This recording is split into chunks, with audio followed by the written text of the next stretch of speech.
বন্ধুরা, একটা গরিব ছেলে কিভাবে ৩ বছরে বিশ্বের পঞ্চম সবচেয়ে শক্তিশালী ক্রিপ্টোকারেন্সির মালিক হয়ে গেল, আর তারপর এক রাতে সব শেষ। হাজারো মানুষ আত্মহত্যা করল, লাখো কোটি টাকা উধাও, আর একটা ছেলে জেলে ১৫০ বছরের সাজা পেল। আজকের এই সত্য ঘটনা শুনলে তোমার মাথায় হাত যাবে, কারণ এই গল্পটা শুধু টাকার না, এটা একটা ছেলের ভেতরকার অন্ধকারের গল্প। তো চলো আজ জানি ২০২৫ সালের মুভি ক্রিপ্টোম্যানের পুরো সত্য কাহিনী। ক্রিপ্টোম্যান একটা সাইকোলজিক্যাল থ্রিলার মুভি যেটা ২০২৫ সালে রিলিজ হয়েছে। কিন্তু মজার ব্যাপার হলো, এটা কোনো কাল্পনিক গল্প না, এটা সাউথ কোরিয়ার একটা বাস্তব ঘটনা, যেখানে একজন মেধাবী ছেলে তার প্রতিভা দিয়ে পুরো দেশকে স্বপ্ন দেখিয়েছিল, আর শেষে সেই স্বপ্নই দুঃস্বপ্ন হয়ে গেল। এই মুভিতে দেখানো হয়েছে কিভাবে দারিদ্র্য, লোভ আর ক্ষমতা একজন মানুষকে সম্পূর্ণ বদলে দিতে পারে। এই গল্পের নায়ক দোহান, যে কিনা একটা গরিব পরিবার থেকে এসেছে, কিন্তু তার মেধা অসাধারণ। সে বিশ্বাস করত শুধু মেধা দিয়েই সে সব কিছু পেতে পারবে, কিন্তু জীবন তাকে এমন কিছু শিখিয়ে দিল যা সে কখনো ভাবেনি। এখন আমি গল্পটা একটু অন্যভাবে বলবো। সবাই যেমন শুরু থেকে শেষ পর্যন্ত বলে, আমি সেভাবে বলবো না। আমি শুরু করব ঠিক সেই মুহূর্ত থেকে, যখন দোহান জেলে বসে আছে, চোখে অশ্রু আর মনে হাজারোটা প্রশ্ন। জেলের সেলে বসে দোহান যখন পুরনো দিনগুলো মনে করছিল, তখন তার চোখের সামনে ভেসে উঠল সেই স্কুলের দিনগুলো। দেচডং হাই স্কুল, সাউথ কোরিয়ার একটা অভিজাত স্কুল, যেখানে শুধু ধনী পরিবারের বাচ্চারাই পড়ে। কিন্তু দোহান, সে ছিল ব্যতিক্রম। স্কলারশিপ পেয়ে সে সেখানে ভর্তি হয়েছিল। দোহানের বাবা যখন তাকে ছোটবেলায় ছেড়ে চলে গিয়েছিল, তখন থেকেই তার মা একা তাকে মানুষ করছিল। তার মা একটা নার্সিং হোমে নার্স হিসাবে কাজ করত। তিনি চাইতেন দোহান যেন তার মতো দরিদ্র না থাকে, তাই লোন নিয়ে হলেও ছেলেকে ভালো স্কুলে পড়াতে চাইতেন। মনোবিজ্ঞান, দারিদ্র্যের ক্ষত। এখানে একটা মনোবৈজ্ঞানিক দিক আছে যেটা খুব গুরুত্বপূর্ণ। যখন একটা মেধাবী কিন্তু গরিব ছেলে ধনীদের মাঝে থাকে, তখন তার ভেতরে একটা ইনফেরিয়রিটি কমপ্লেক্স তৈরি হয়। দোহান প্রতিদিন দেখত তার ক্লাসমেটরা মার্সিডিজে করে স্কুলে আসছে, আর সে হেঁটে আসছে। এই দৃশ্য প্রতিদিন তার মনে একটা ক্ষত তৈরি করছিল। সবচেয়ে বেদনাদায়ক ছিল তানো নামের একটা ছেলের সাথে তুলনা। তানো শারীরিকভাবে অক্ষম ছিল, কিন্তু তার পরিবার অনেক ধনী। সরকারি নিয়ম অনুযায়ী তানো স্কলারশিপও পেত, শিক্ষকদের বিশেষ যত্নও পেত। দোহান স্কুলে দ্বিতীয় সর্বোচ্চ নম্বর পেত, কিন্তু কেউ তাকে খেয়াল করত না। কেন? কারণ সে গরিব। এই অবহেলা দোহানের মনে একটা প্রশ্ন তৈরি করল, যদি মেধা যথেষ্ট না হয়, তাহলে অসৎ পথে যাওয়াটা কি ভুল? এই প্রশ্নের উত্তর খুঁজতে গিয়েই দোহান তার নৈতিকতার প্রথম দেওয়াল ভাঙল। ইউনিভার্সিটি জীবন। স্কুল শেষ করে দোহান ইউনিভার্সিটিতে ভর্তি হল। সে তখনও স্বপ্ন দেখত সৎভাবে সফল হওয়ার। একটা ইন্টার্নশিপ প্রোগ্রামের ইন্টারভিউতে সে গেল। সেখানে তার সাথে দেখা হলো হান নামের একটা ছেলের সাথে। হান খুব ক্ষুধার্ত ছিল। দোহান তাকে খাবার অফার করল। এই ছোট্ট ঘটনা তাদের মধ্যে একটা বন্ধুত্ব তৈরি করল। ইন্টারভিউতে দোহান সব প্রশ্নের উজ্জ্বল উত্তর দিল। যখন তাকে জিজ্ঞেস করা হলো তার রোল মডেল কে, সে নির্দ্বিধায় বলল, স্টিভ জবস। ক্যাথারিন নামের একজন সিনিয়র এক্সিকিউটিভ তার উত্তরে মুগ্ধ হল, এবং দোহান সিলেক্ট হল। কিন্তু এখানেই গল্পে প্রথম টুইস্ট, প্রথম দুর্নীতি, ক্যাথারিনের গোপন কাজ। পরের দিন যখন দোহান অফিসে যাচ্ছিল, হঠাৎ হানের ফোন আসলো। ক্যাথারিন তাদের ডেকেছে। দুজন গেল তার সাথে দেখা করতে। ক্যাথারিন তাদের খাবার অফার করল, কিন্তু এটা কোনো বিনামূল্যের খাবার ছিল না। ক্যাথারিন তাদের একটা বিশেষ এবং গোপন কাজ দিল। তাকে ফ্রান্সে একটা কনফারেন্সে যেতে হয়েছিল। সরকারি টাকায় সে 5 star hotel, luxury shopping, spa সব করেছে। এখন দোহান আর হানের কাজ ছিল সেই খরচগুলোকে ফাইন্যান্সিয়াল রিপোর্টে এমনভাবে দেখানো যাতে মনে হয় সব টাকা অফিসিয়াল কাজে খরচ হয়েছে। দোহান এই সমস্যা খুব সহজেই সমাধান করে ফেলল। সে সব খরচ অ্যাপ ডেভেলপমেন্ট আর অ্যাপ্লিকেশন টেস্টিং হিসেবে রেকর্ড করে দিল। এমন প্রজেক্ট যা আদতে কখনো হয়নি। নৈতিক পতনের শুরু। এখানে একটা গুরুত্বপূর্ণ মনোবৈজ্ঞানিক বিষয় আছে। প্রথমবার যখন কেউ অসৎ কাজ করে এবং সেটার জন্য পুরস্কৃত হয়, তখন তার মস্তিষ্ক সেটাকে স্বাভাবিক হিসেবে গ্রহণ করে নেয়। ক্যাথরিন দোহানকে একটা চেক দিল। এটা ছিল তার প্রথম আয়।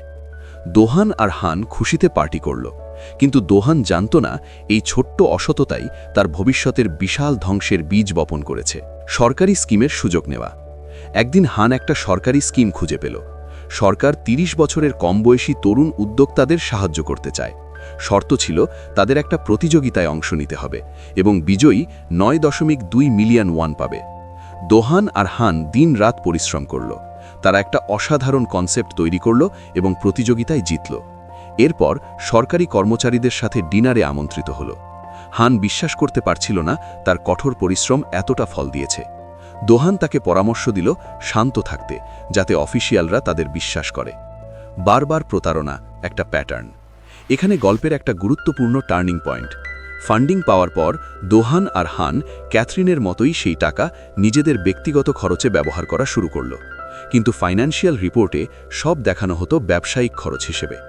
তারা একের পর এক প্রতিযোগিতায় অংশ নিতে লাগল এবং প্রতিবারই জিততে লাগল, কারণ দোহানের কনসেপ্ট সবসময় নতুন এবং অনন্য ছিল। এখন তাদের টাকার অভাব ছিল না। কিন্তু এখানে একটা প্রশ্ন আসে, যখন কেউ বারবার অসৎভাবে সফল হতে থাকে তখন কি তার বিবেক মরে যায়? দোহানের ক্ষেত্রে উত্তর হলো হ্যাঁ। প্রতিটা সফল প্রতারণা তার বিবেককে আরও দুর্বল করে দিচ্ছিল। সে নিজেকে বোঝাতে শুরু করল, আমি তো কাউকে সরাসরি ক্ষতি করছি না, সিস্টেমটাই তো বিকৃত। দোহান আর হানের এই সফলতা একজনের নজরে পড়ল, কেভিন। কেভিন ব্লকচেন ইন্ডাস্ট্রির একজন প্রভাবশালী ব্যবসায়ী এবং কসমো নামের একটা কোম্পানির প্রতিষ্ঠাতা। কেভিন বিশেষভাবে আগ্রহী হল দোহানের একটা পুরনো কনসেপ্টে, একটা ক্রিপ্টো কয়েনের আইডিয়ায়। সে সেটাকে বাস্তবে রূপ দিতে চাইল। তাই সে দোহান আর হানকে তার অফিসে ডাকল এবং একটা চুক্তি পেশ করল। হান তখনও পুরো চুক্তিটা পড়েনি, কিন্তু দোহান নিজের আইডিয়ার প্রতি এতটাই আত্মবিশ্বাসী ছিল যে সে চোখ বন্ধ করে সই করে দিল। এই প্রজেক্টের নাম দেওয়া হলো মামি কয়েন। চুক্তির ফাঁদ, কে আসল মালিক? কেভিন বিশ্বাস করত এই প্রজেক্ট তার কোম্পানির মূল্য পরবর্তী ৫ বছরে ১০% বাড়িয়ে দেবে। চুক্তি সই করার পর দোহানকে এই ক্রিপ্টোর মুখ বা আইকন বানানো হলো, যেখানে কেভিন থাকবে প্যাসিভ ইনভেস্টর হিসেবে। দোহানের কাছে এটা অদ্ভুত লাগলো। কেভিন ব্যাখ্যা করল যে দোহানের খ্যাতি একজন উদ্ভাবনী এবং বিশ্বস্ত উদ্যোক্তা হিসেবে মানুষকে মামি কয়েনে বিশ্বাস করতে সাহায্য করবে। এখানে কেভিনের আসল পরিকল্পনা ছিল খুবই চতুর। সে জানত একটা ক্রিপ্টো সফল করতে হলে মানুষের বিশ্বাস লাগবে, আর দোহান ছিল সেই নির্ভরযোগ্য মুখ যাকে মানুষ বিশ্বাস করবে। কিন্তু আসল নিয়ন্ত্রণ থাকবে কেভিনের হাতে। অহংকারের জন্ম, বন্ধুত্ব ভাঙা। সফলতা মানুষকে বদলে দেয়, এটা সবাই জানে, কিন্তু দোহানের বদল ছিল ভয়াবহ।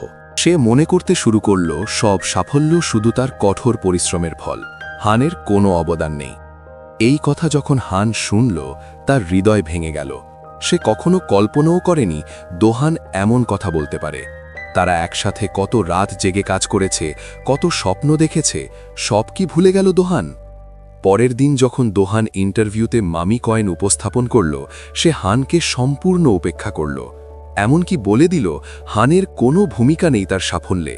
দোহান ভুলে গেল যে হান শুধু তার সহকর্মী না, তার বন্ধু, যে ক্ষুধার্ত থাকলে খাবার দিয়েছিল, যে প্রতিটা প্রজেক্টে তার সাথে ছিল। এই ভুলে যাওয়াটা দোহানের পতনের দ্বিতীয় ধাপ। দোহান আর কেভিনের নাম এখন একসাথে লেখা হতো, সব কোরিয়ান ইনভেস্টরদের অর্থনৈতিক আশার স্তম্ভ হিসেবে। দোহান যখন মামি কয়েনের প্রচার শুরু করল, তখন একটা অদ্ভুত ঘটনা ঘটল। মানুষ তাকে বিশ্বাস করল, শুধু বিশ্বাস না, অন্ধভাবে বিশ্বাস করল। কারণ দোহান ছিল একজন গরিব ছেলে যে নিজের মেধা দিয়ে উঠে এসেছে। মানুষ ভাবল, যদি দোহান পারে, আমরাও পারব। মামি কয়েনের দাম দ্রুত বাড়তে শুরু করল। লঞ্চের ১ বছরের মধ্যেই মামি কয়েন বিশ্বের টপ 20 কয়েনের মধ্যে চলে এলো। এই সাফল্য দোহানকে একটা নতুন নাম দিল, গড দোহান। দোহান এখন বেশিরভাগ সময় কেভিনের সাথে কাটাতে শুরু করল। কেভিন তাকে ছোট ভাইয়ের মতো ভাবত এবং ব্যবসায়ের সূক্ষ্মতা শেখাত। কেভিন দোহানকে বলল, ক্রিপ্টো জগতের সবচেয়ে গুরুত্বপূর্ণ জিনিস হলো বিশ্বাস। তোমাকে মানুষকে বোঝাতে হবে মামি কয়েন কিনতে, কারণ সবাই ধনী হতে চায়। এই পরামর্শ অনুযায়ী দোহান সর্বত্র মামি কয়েনের প্রচার করতে লাগল। Social media, news channel, conference. মামি কয়েনের দাম আকাশ ছোঁয়া হতে লাগল। মামি কয়েন শীঘ্রই ইতিহাসের ৫ম সবচেয়ে লাভজনক ক্রিপ্টোকারেন্সিতে পরিণত হল। কিন্তু সবাই জানে, যত বড় গাছ তত বড় ঝড়। মামি কয়েনের দ্রুত বৃদ্ধি দেখে আমেরিকান নিয়ন্ত্রক সংস্থাগুলো সন্দেহ করতে শুরু করল। তারা ভয় পেল 2022 সালের লুনা কয়েন দুর্যোগের পুনরাবৃত্তি হতে পারে। লুনা কয়েন ছিল একটা ক্রিপ্টোকারেন্সি যেটা রাতারাতি ধ্বংস হয়ে গিয়েছিল এবং লাখো মানুষ সর্বস্ব হারিয়েছিল। আমেরিকান অফিসিয়ালরা চায় না এটা আবার ঘটে। দোহান আর কেভিনকে আমেরিকান অফিসিয়ালদের সাথে মিটিং করতে হলো। কেভিন খুব ফর্মালভাবে উত্তর দিল, কিন্তু যখন দোহানকে জিজ্ঞেস করা হলো এত টাকা কোথা থেকে এলো, সে নিয়ন্ত্রণ হারিয়ে ফেলল এবং কোরিয়ান ভাষায় আমেরিকান অফিসিয়ালদের অপমান করল। নিজের দেশেও সমস্যা, শুধু আমেরিকা না, সাউথ কোরিয়ান সরকারও মামি কয়েন নিয়ে সন্দেহ করতে শুরু করল। দোহানকে বারবার জিজ্ঞাসাবাদের জন্য ডাকা হতে লাগল, কারণ এটা আসলেই অদ্ভুত ছিল। মাত্র 3 বছরে একটা কয়েন কিভাবে বিশ্বের টপ 5-এ চলে আসে? এই দ্রুত উত্থান সবাইকে চমকে দিয়েছিল। জনগণের পাগলামি, স্বপ্ন বিক্রি। কিন্তু আসল সমস্যা ছিল অন্য জায়গায়। মানুষ পাগল হয়ে গিয়েছিল মামি কয়েনের জন্য। তারা বাড়ি বিক্রি করছিল, জমি বিক্রি করছিল, সম্পত্তি বন্ধক রাখছিল, সব মামি কয়েনে বিনিয়োগ করার জন্য। এই মানুষগুলো স্বপ্ন দেখছিল রাতারাতি ধনী হওয়ার, যার কোনো মৌলিক ভিত্তি ছিল না। কিন্তু দোহান কি এদের জোর করেছিল? না। তাহলে কি সে দায়ী নয়? দোহান এই অভিযোগ অস্বীকার করল। সে বলল সে কখনো কাউকে জোর করেনি মামি কয়েনে বিনিয়োগ করতে। কিছুদিন পর হঠাৎ হানের সাথে দোহানের দেখা হলো। দোহান তখনও নিজেকে তার চেয়ে বুদ্ধিমান মনে করত এবং তাকে আরও শিখতে পরামর্শ দিল। হান গভীরভাবে আহত হল। সে দোহানকে বলল, যে তার নিজের মাকে সম্মান দিতে জানে না, সে পৃথিবীকে কিভাবে সম্মান দেবে?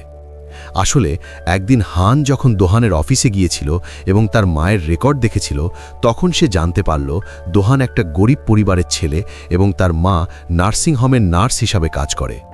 ঠিক তখনই হান বুঝল দোহান তার এবং তার মায়ের আসল পরিচয় পৃথিবীর থেকে লুকিয়ে রাখছে। সে স্বীকার করতে চায় না যে সে গরিব ছিল। দোহানের মা যখন স্টোর রুম পরিষ্কার করছিল, তখন সে দুর্ঘটনাক্রমে পুরনো পারিবারিক ছবি খুঁজে পেল। কিন্তু ছবিতে তার মুখ ছিল না, শুধু বাবার ছিল। এটা তার হৃদয় ভেঙে দিল। যে ছেলের জন্য সে সারা জীবন কষ্ট করেছে, লোন নিয়েছে, রাত দিন পরিশ্রম করেছে, সেই ছেলে তাকে লজ্জার মনে করে। দোহান মনে করত এতে কোনো সমস্যা নেই, কিন্তু সত্য হলো সে ধীরে ধীরে তার দিক হারিয়ে ফেলছিল। একদিন দোহান তার পুরনো অফিসে ফিরে গেল। দেয়ালে তখনও ঝুলছিল হানের সাথে জেতা প্রতিযোগিতার ছবি। সে পুরনো রেকর্ড আর ফাইল খুলল এবং মনে পড়ল সেই দিনগুলোর কথা যখন তারা একসাথে সংগ্রাম করত। তখন একজন ইন্টার্নের সাথে তার দেখা হলো। ইন্টার্ন তাকে খাবার অফার করল এবং সাফল্যের রহস্য জানতে চাইল। প্রথমে দোহান এড়িয়ে গেল, কিন্তু তার কঠোর পরিশ্রম এবং উৎসর্গ দেখে দোহান তাকে পরামর্শ দিল যত তাড়াতাড়ি সম্ভব মামি কয়েন বিক্রি করে দিতে। কেন? কারণ ঝড় আসছিল, দাম পতন, নিয়ন্ত্রণ হারানো। মামি কয়েনের দাম দ্রুত পড়তে শুরু করল। যদিও পরিস্থিতি সম্পূর্ণ নিয়ন্ত্রণের বাইরে যায়নি, দোহান বিশ্বাস করত সবকিছু এখনও তার নিয়ন্ত্রণে আছে। সে যে কোনো মূল্যে মামি কয়েন বাঁচাতে চাইল। কিন্তু কেভিনের মত ছিল ভিন্ন। সে মনে করত মামি কয়েন যত তাড়াতাড়ি সম্ভব বন্ধ করে দেওয়া উচিত। দুজনের মধ্যে তীব্র বিতর্ক হল। দোহান কেভিনের কথা শুনতে রাজি ছিল না। একজন ইনভেস্টর হিসাবে কেভিন তার টাকা হারাতে চায় না। মামি কয়েনের দাম প্রতিদিন পড়ছিল। এরই মধ্যে দোহান একটা ভয়ঙ্কর সত্য জানতে পারল। কেভিন ইতিমধ্যে পুল পুলিং করার সিদ্ধান্ত নিয়ে ফেলেছে। ক্রিপ্টোকারেন্সি জগতে পুল পুলিং মানে হলো যখন একটা প্রজেক্ট ডেভেলপার হঠাৎ করে সব লিকুইডিটি তুলে নেয় অথবা সব টাকা নিয়ে অদৃশ্য হয়ে যায়। এতে প্রজেক্টের মূল্য শূন্যের কোঠায় নেমে যায় এবং সাধারণ বিনিয়োগকারীদের বিশাল ক্ষতি হয়। কেভিন ঠিক এটাই পরিকল্পনা করছিল, মামি কয়েন বিনিয়োগকারীদের সব টাকা নিয়ে পালানো। সত্য উন্মোচন, দোহানের অসহায়ত্ব। এই কথা শুনে দোহান চূর্ণ বিচূর্ণ হয়ে গেল এবং প্রতিবাদ করল। কিন্তু কেভিন নির্মমভাবে বলল কোম্পানি তার এবং দোহান যা বলে তার কোনো মূল্য নেই। এই মুহূর্তে দোহান বুঝল সে কেভিনকে আর কখনো দেখবে না। সে বুঝল কেভিন প্রথম থেকেই শুধু তার ইমেজ এবং নাম নিজের লাভের জন্য ব্যবহার করেছে। সব কিছু এক মুহূর্তে শেষ হয়ে গেল। এখন পুরো স্ক্যামের দায়ে এসে পড়ল দোহানের উপর। কেভিন কোনো দায়িত্ব নিতে রাজি ছিল না। সে বলল সে শুধু একজন প্যাসিভ ইনভেস্টর যে দোহানের আইডিয়ায় বিনিয়োগ করেছিল। মামি কয়েনের দাম 99% নেমে গেল। দোহান আর মামি কয়েন সামলানোর অবস্থায় ছিল না, কারণ এটা সম্পূর্ণ ধ্বংসের দ্বার প্রান্তে। এই পতন কোরিয়ার অনেক মানুষের বিশাল ক্ষতি করেছিল। পরিস্থিতি এতটাই ভয়াবহ হয়েছিল যে কিছু বিনিয়োগকারী আত্মহত্যা পর্যন্ত করল, কারণ তারা সবকিছু বন্ধক রেখে মামি কয়েনে বিনিয়োগ করেছিল। মানুষ এখন তার অফিসে এসে পৌঁছাল তাদের টাকা ফেরত দাবি করে। যখন হান শুনল মামি কয়েন সম্পূর্ণ ধ্বংস হয়েছে এবং দোহানের বিরুদ্ধে প্রতারণার অভিযোগ উঠেছে, সে হতবাক হয়ে গেল। তার মনে পড়ল সেই দিনগুলোর কথা যখন তারা একসাথে স্বপ্ন দেখত। সে ভাবল, কিভাবে একজন মানুষ এতটা বদলে যায়। এক রাতে দোহান একা বসেছিল। সে বুঝতে পারল যা কিছু ঘটেছে তার জন্য সে নিজেও আংশিকভাবে দায়ী। সে অহংকারী হয়ে গিয়েছিল এবং টাকার পেছনে ছুটতে গিয়ে সংযম হারিয়ে ফেলেছিল। ভয়ে যে তাকে ধরা হবে এবং কারাগারে পাঠানো হবে, দোহান দীর্ঘদিন লুকিয়েছিল।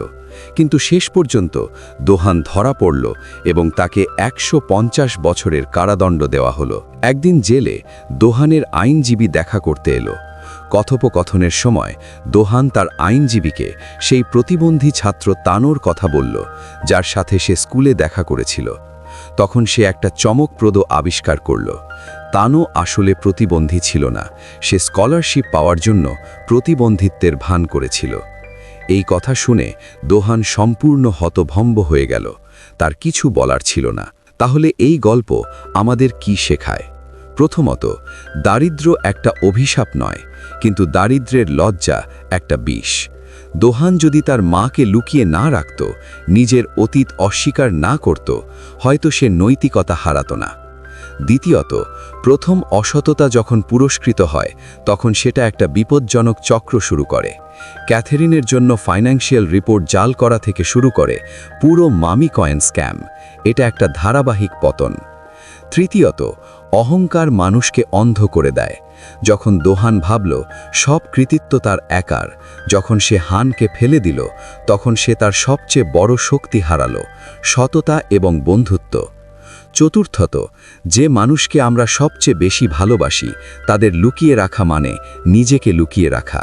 দোহানের মা ছিল তার আসল শক্তি, কিন্তু সে তাকে লজ্জার মনে করল। পঞ্চমত, সিস্টেম বিকৃত হতে পারে, কিন্তু সেটার মানে এই নয় যে আমরাও বিকৃত হব। তানো হয়তো প্রতারণা করে স্কলারশিপ পেল, কিন্তু দোহান যদি সৎ থাকত, সে ইতিহাস তৈরি করতে পারত, ধ্বংস নয়।